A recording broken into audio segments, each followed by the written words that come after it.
எல்லாமே மகிழ்ச்சியாகவும் சுதந்திரமாகவும் வாழ்ந்தது. அவள் நாள் முழுவதும் நீந்தவும் விளையாடவும் விரும்பினார். ஆனால் குப்பைகள் அவரை வேடிக்கையாக மிதங்க வைத்தன. ஓ இல்லை என்று அழுதாள். இது சரியில்லை, தண்ணீர் குழப்பம், இது ஒரு அழகான காட்சி. அவள் தொப்பியை அணிந்து ஒரு பையை எடுத்துக்கொண்டு ஒரு சுத்தம் செய்யும் பொட்டலத்துடன் புறப்பட்டார். அவள் பெண்ணி என்ற புயலை சந்தித்தார்.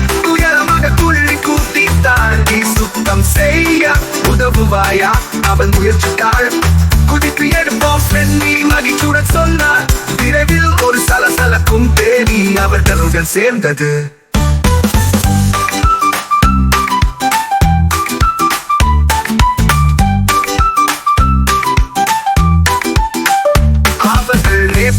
கோப்பைகள் மற்றும் பலவற்றை எடுத்தார்கள். ஒரு டயரையும் ஒரு பெரிய படகு துடுப்பையும் கண்டுபிடித்தார்கள். அவர்கள் ஒன்றாக பிரித்தார்கள். ஒரு பாடலை பாடினார்கள். மதியம் அந்த குளத்தை சுத்தம் செய்தார்கள்.